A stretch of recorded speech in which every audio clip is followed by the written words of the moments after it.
मंघर माहे सुहंदिया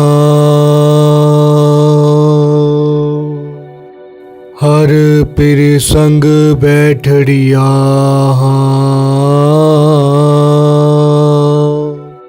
तिनकी शोभा क्या गनी जे साहिब मेलड़िया तन मन मौलिया राम स्यो संग साध सहेलड़िया साध जनाते बाहरी से रहन इकेलड़िया तिन दुख न कबहू उतरै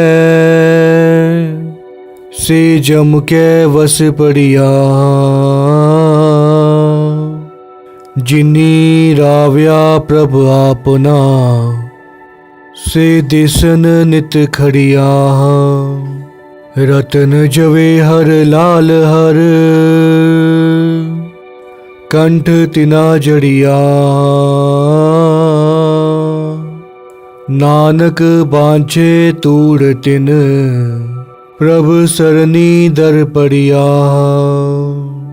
मंघर प्रभ आराधना बहुड़ना जन्मड़िया। पंचम पिता गुरु अर्जन देव जी महाराज 12 माह में ये फरमाते हैं, मंघर माहे सुहंदिया हर पिर संग बैठड़िया। गुरु साहब जी यहाँ पर कहते हैं कि धन्य है वो जिनको पिता परमेश्वर के साथ बैठने का मौका मिला। पिछले जन्मों के किए हुए अच्छे पुण्य की वजह से हमें गुरु घर जाने का मौका मिलता है। और धन्य है वो मनुष्य जो गुरु के पास आकर बैठते हैं, जिसे हम अपना समझते हैं, प्यार करते हैं, जिसके साथ बैठने से हमारा दिल बहलता है, हमें खुशी मिलती है, हमें आनंद की प्राप्ति होती है, उसी के साथ जाकर हम बैठते हैं। मनुष्य अपने जीवन काल में बहुत लोगों के साथ जाकर बैठता है, मित्र, साथ संबंधी, दोस्तों के साथ बैठता है, अपने माँ बाप के साथ बैठता है, पति पत्नी साथ बैठते हैं, रिश्तेदारों के साथ बैठता है। पर यहाँ पर गुरु साहब जी कहते हैं, धन्य है वो मनुष्य जो पिता परमेश्वर के साथ जाकर बैठता है, उसकी याद में रहता है, उसकी बंदगी करता है, उसको ध्याता है, उसको याद करता है, उसको पाने की इच्छा रखता है। रब के साथ बैठना क्या है? उसकी याद में रहना, उसका विचार करना ही उसके साथ बैठना है। पिता परमेश्वर तो हमारे साथ ही है, पर हम ही हैं जो उसे दूर समझते हैं। उसे याद करने के लिए हमें कई तरह के प्रयत्न करने पड़ते हैं। कथा कीर्तन की राही हम उसे याद करते हैं। अगर हम याद करने की बात करें तो एक बाप को अपने बेटे को याद करने के लिए कोई प्रयत्न नहीं करना पड़ता। एक पत्नी को अपने पति को याद करने के लिए कोई कर्मकांड नहीं करना पड़ता, क्योंकि वो उसको प्रेम करते हैं। इसी तरह अगर हम परमात्मा को प्यार करेंगे तो हमें कोई बाहरी कर्मकांड करने की ज़रूरत नहीं है। स्वाभाविक ही हमें वो याद रहेगा यदि हम उससे प्रेम करेंगे। तभी तो गुरु साहब जी ने कहा है, जिन प्रेम कियो तिन ही प्रभ पायो। जो उसको प्रेम करता है, प्रभु उसे सहज ही आकर मिल जाते हैं। हर पिर संग बैठड़िया। धन्य है वो जीव स्त्री, वो मनुष्य जिसे परमात्मा के साथ बैठने का सौभाग्य प्राप्त हुआ। वो शोभनीक हैं जिनको परमात्मा के साथ बैठना नसीब हुआ। तिनकी शोभा क्या गनी जे साहिब मेलड़िया। गुरु साहब जी यहाँ पर कह रहे हैं कि जिनको प्रभु परमात्मा मिल गया, उसकी भक्ति मिल गई, उसका प्यार मिल गया, उसकी शोभा गिनी नहीं जा सकती। अगर हम सामाजिक तौर पर देखें तो यदि हम किसी बड़े मनुष्य के पास जाकर बैठते हैं, किसी बड़े ओहदे का मनुष्य उसके पास जाकर बैठते हैं, तो हमें बहुत मान होता है। हम बहुत मान करते हैं, अभिमान करते हैं कि हमारी तो इतने बड़े इंसान से पहचान है, वो हमें जानता है, हमारा उसके साथ उठना बैठना है। बहुत बड़े ओहदे पर जो इंसान हो, उसके साथ बैठने पर हमारा मान बढ़ता है, उस इंसान की शोभा बढ़ जाती है, मान बढ़ जाता है सामाजिक तौर पर। तो सोचिए, और जो मनुष्य सारे जगत के मालिक के साथ जाकर बैठे, उसकी कितनी शोभा होगी, उसका कितना मान होगा, उसको कितनी खुशियाँ मिलेंगी, वो कितना आनंद में रहेगा। गुरु साहिब जी कहते हैं कि उनकी शोभा गिनी नहीं जा सकती। जो मनुष्य पिता परमेश्वर के साथ जाकर बैठते हैं, जिस प्रकार दुनिया में हम देखते हैं, यदि हमें कोई मिनिस्टर से मिलने जाना हो, कोई बड़े ओहदे पर ऑफिसर हो, हम उसे जाकर मिले, वो हमें जानता हो, तो हमारा मान तो बढ़ता ही है, वो अलग बात है। पर यदि कोई बड़ा मिनिस्टर, कोई बड़ा ओहदे वाला हज़ारों की गिनती में हमें आकर मिले, हमसे आकर बात करे, हमें अपनी गले लगा ले, तो उससे बड़ा मान तो कोई हो ही नहीं सकता। कोई ऑफिसर या कोई मंत्री ही हमें आकर मिले तो हमारा मान बढ़ता है, हमारी इज्जत बढ़ती है। तो यदि अगर पिता परमेश्वर ही खुद हमें आकर मिले, हमें अपने गले लगा ले, तो उससे बड़ा मान तो इस सृष्टि में कोई हो ही नहीं सकता।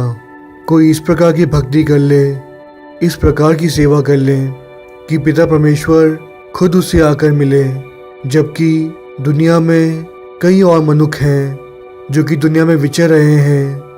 उन्हें छोड़कर अगर गुरु हमें आकर मिले तो इससे अच्छी बात और क्या हो सकती है। हम गुरुद्वारे जाते हैं, सेवा करते हैं, नितनेम करते हैं, उसकी भक्ति करते हैं और आस करते हैं कि वो खुदा, वो पिता परमेश्वर हमसे आकर मिले। पर ये हमारे कर्म ही हैं जो हम उसको मिल पाएंगे। प्रभु की जय कृपा निधान, हम हर गुण गावेंगे। हो तुमरी करो नित्य आस, प्रभ मोहे कब गल लावेंगे। हम आस करते हैं कि गुरु हमें आकर मिले, हमें अपने गले लगा लें, हमारे मन से ऐसी अरदास निकले कि हे सच्चे पातशाह, हम अकृतघ्न हैं, पापी हैं, निंदक हैं, पर सच्चे पातशाह हम तेरे हैं। ना जाने हम कितने जन्मों से भटक भटक कर यहाँ तक पहुँचे हैं। दर्शन देख जीवा गुर तेरा, पूरन कर्म होए प्रभ मेरा। हे सच्चे पातशाह, तेरे दर्शन करके जी रहे हैं। मेरे कर्म इतने अच्छे तो नहीं हैं कि मैं तुझे मिल सकूं, पर तेरी रहमत का सदका तू आप हमें आकर मिले तो हमारा जीवन सफला हो जाए। जिस प्रकार 1704 में आनंदपुर साहिब के किले को जब मुग़ल फ़ौजों ने चारों तरफ से घेर लिया था, सिंहों के लिए खाने की रसक भी समाप्त हो चुकी थी, खाने के लिए कुछ बचा नहीं था, तो 40 सिंहों ने और गुरु साहिब जी से आकर कहा कि हम किला छोड़ना चाहते हैं, और गुरु साहिब जी को बेदावा लिख के दे दिया था कि हम तेरे सिख नहीं हैं, और अपने घर की ओर लौट गए। जब गुरु गोबिंद सिंह जी को बेदावा दिया गया तो भाई मान सिंह जी सबसे आगे थे। उन्होंने ही अपने हाथ से गुरु साहिब जी को बेदावा दिया था, पर जैसे ही वो अपने घरों में पहुँचे, उनके घर वालों ने उन्हें बहुत बुरा भला कहा, उनका तिरस्कार किया। उन्होंने कहा कि जो गुरु का नहीं हो सका वो अपने परिवार वालों का क्या होगा। गुरु को छोड़कर अपने परिवार के मोह में वे सभी घर आ गए थे, पर घर वालों ने, बीवी बच्चों ने, उनके माता पिता ने उन्हें स्वीकार नहीं किया, उन्हें धिक्कार दिया। इस बीच माई पागो जी वहाँ आई और 40 मुक्तों को कहा कि चूड़ियाँ पहन लो और घर बैठ जाओ।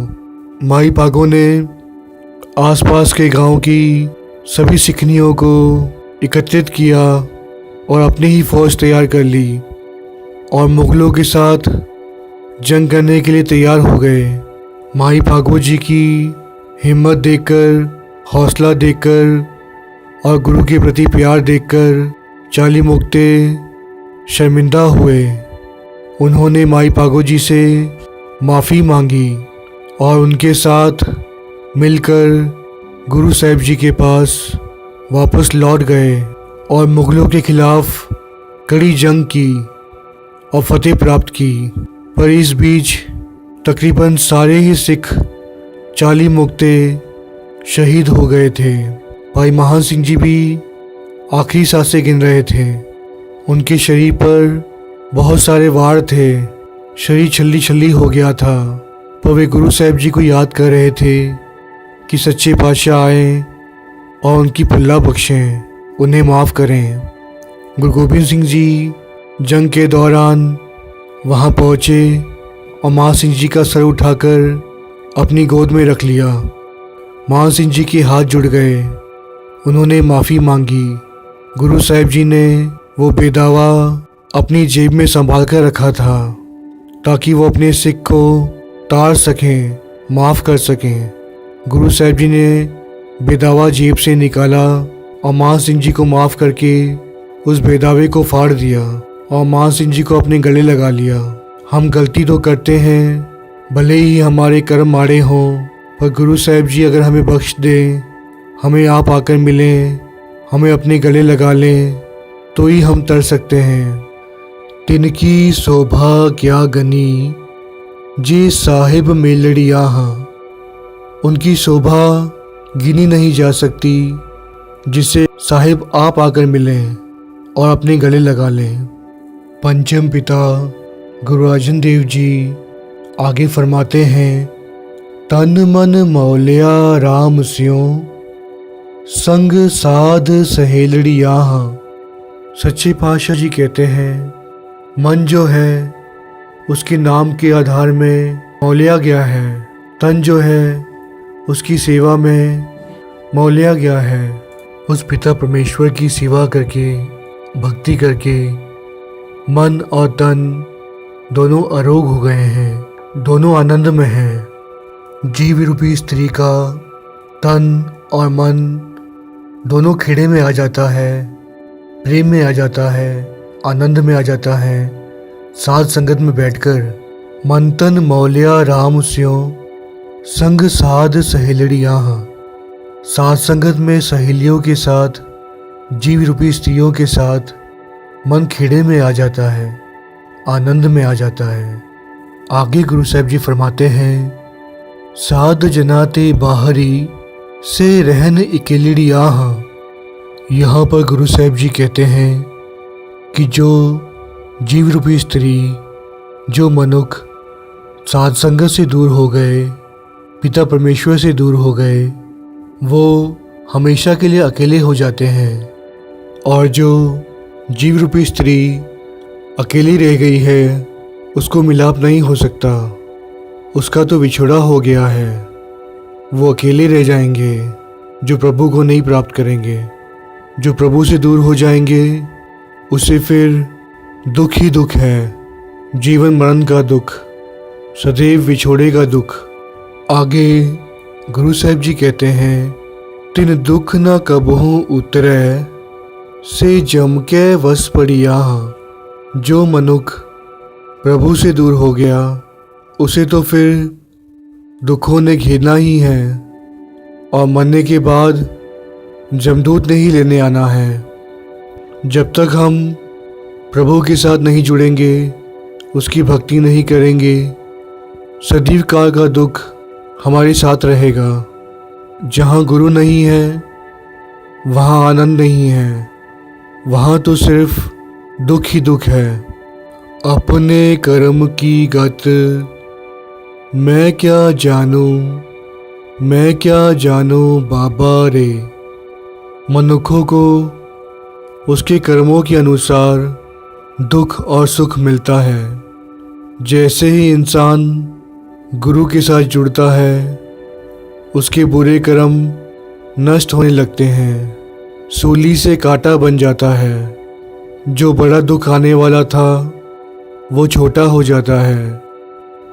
सेवा और सिमरन हमें प्रभु की ओर ले जाता है और बाकी कुकर्म हमें नरक की ओर ले जाते हैं। जमदूत उसे पकड़ के ले जाते हैं जिसने हमेशा ही बुरे कर्म किए हों। उस मनुष्य को आगे चलकर लेखा देना पड़ता है, पल पल का हिसाब देना पड़ता है। ये अच्छे और बुरे कर्म ही हैं जो हमें आगे चलकर सुख और दुख देंगे। बुरे कर्मों से इंसान बार बार जाता है, बार बार आता है। जीवन मृत्यु उसके साथ चलते रहते हैं। 84 लाख जूनों में वो भटकता है। जिस प्रकार गुरु साहिब जी कहते हैं, कई जन्म पे कीट पतंगा, कई जन्म गजमीन कुरंगा, कई जन्म पंखी सर्प होयो, कई जन्म हैवर ब्रिक जोयो। मिल जगदीश मिलन की बरिया, चिरंकाल एह देह संजरिया। कई जन्मों से हम पशु पक्षियों की जोनी में आए, कीट पतंगा बने, ना जाने कौन सी जोनियों से हम भटक कर आए हैं। ये मनुष्य जीवन हमें मिला है प्रभु प्राप्ति के लिए, नाम सिमरन के लिए, सेवा भक्ति के लिए। जिसने अच्छे कर्म नहीं किए इस मनुष्यता जीवन में, उसे फिर जमदूत लेने आते हैं और वो फिर से जोनियों में भटकता है। आगे गुरु साहिब जी फरमाते हैं, जिनी राव्या प्रभ आपना से देसन नित खड़िया। जिसने साथ संगत में आकर सेवा कर ली, सिमरन कर लिया, कथा कीर्तन सुन लिया, उसकी भक्ति में जुड़ गया, जो उसी का पार उतारा होगा। जो प्रभु के साथ रम जाता है, जुड़ जाता है, उसी के लिए गुरु आते हैं, उसी मनुष्य के लिए गुरु खड़े होते हैं और सभी उसके काज संवारते हैं। रतन जवेहर लाल हर, कंठ तिना जड़िया। इस पंक्ति में गुरु साहिब जी कह रहे हैं कि जो प्रभु का नाम है वो बेशकीमती है, अनमोल है, उसकी कीमत नहीं बताई जा सकती। तो जो मनुष्य उस पिता परमेश्वर का नाम जपता है, सिमरन करता है, भक्ति करता है, नाम जपते जपते उसका जो कंठ है, उसका जो गला है, वो भी अनमोल हो जाता है। जैसे गुरु का नाम अनमोल है, वैसे ही उसका गला भी अनमोल हो जाता है। रतन जवेहर लाल हर, जिस प्रकार बेशकीमती रतन होते हैं, हीरे जवाहरात, उसी प्रकार गुरु साहिब जी ने यहाँ फरमाया है, कंठ तिना जड़िया। उसके कंठ में, उसके गले में नाम सिमरन करते करते उसका जो गला है वो भी बेशकीमती हो गया है, क्योंकि उस गले में तो नाम बस गया है, सिमरन बस गया है उसका। उसके गले में तो हीरे जवाहरात, बेशकीमती मोती, रतन जड़ गए हैं। जिस प्रकार कहते हैं ना कि हम जैसी संगत करते हैं वैसा ही हमको रंग लग जाता है। बुरा संग करेंगे, बुरे लोगों के साथ बैठेंगे तो हमारी वाणी भी बुरी हो जाएगी। उसी प्रकार जब हम अच्छा संग करेंगे, अपने कंठ से नाम सिमरन करेंगे, तो जो गला है वो भी बेशकीमती हो जाता है। वो भी हीरे जवाहरात, मोती, रतन इत्यादि की तरह वो भी बेशकीमती हो जाता है। यहाँ पर गुरुजी बेशकीमती रत्नों की तुलना गले से कर रहे हैं, क्योंकि ये गला धन है जो उसका नाम जप रहा है, सिमरन कर रहा है, वाणी उच्चार रहा है। नानक बांछे धूड़ तिन, प्रभ सरनी दर पड़िया। गुरु साहिब जी कह रहे हैं, रब आप भी भगत जना की धूड़ बन जाता है, उस भगत को चाहता है, उस भगत को लोचता है, जो उस परमात्मा की शरण में आ जाता है, जो उस पिता परमेश्वर की शरण में आ जाता है, उसके दर पर आ जाता है, आपा आप गवा देता है, मैं करना छोड़ देता है, सब तेरा तेरा कहता है। परमात्मा भी लोचते हैं ऐसे भक्तों के लिए।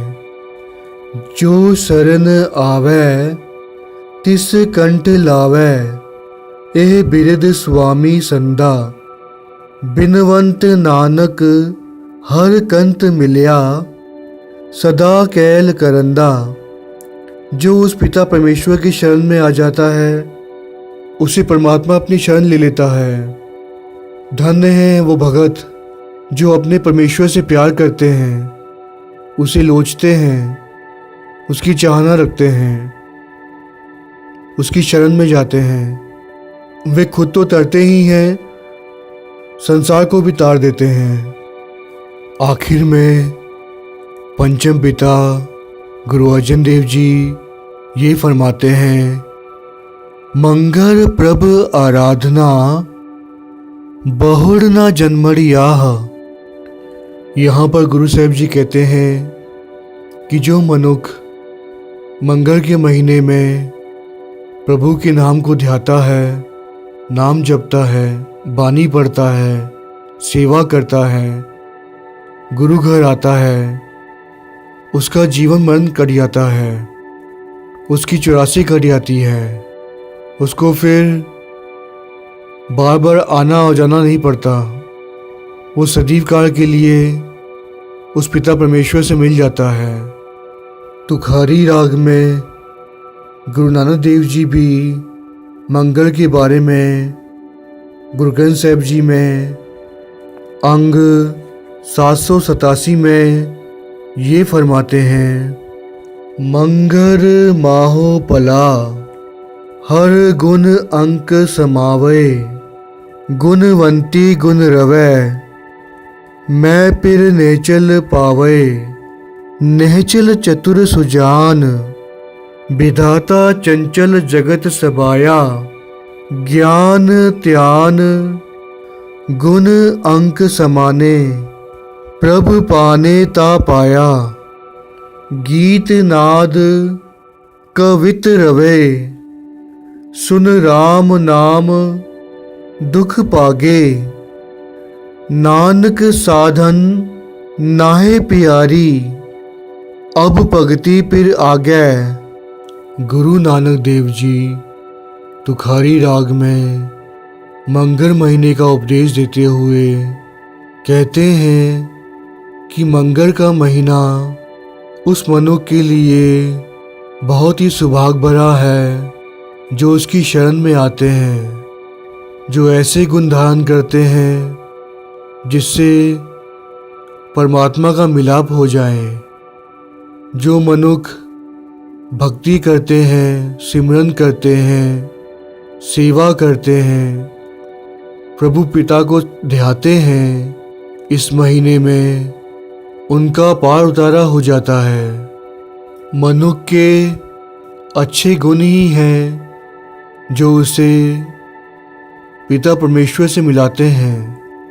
जिस प्रकार गुरु जो है गुणों की खान है, हम गुरु के पास जाकर बैठेंगे, बानी सुनेंगे, हमारे भी अच्छे गुण हो जाएंगे और ये गुण ही हैं जो हमें रब से मिला देंगे। और जो व्यक्ति गुरु के साथ नहीं जुड़ता, जो गुरु ने कहा है उसका उल्टा ही करता है, विपरीत दिशा में चलता है, गुरु के गुण धारण नहीं करता, उसके लिए तो फिर जीवन मरण का खेल हमेशा तैयार रहता है। दुख और सुख में वो भटकता रहता है।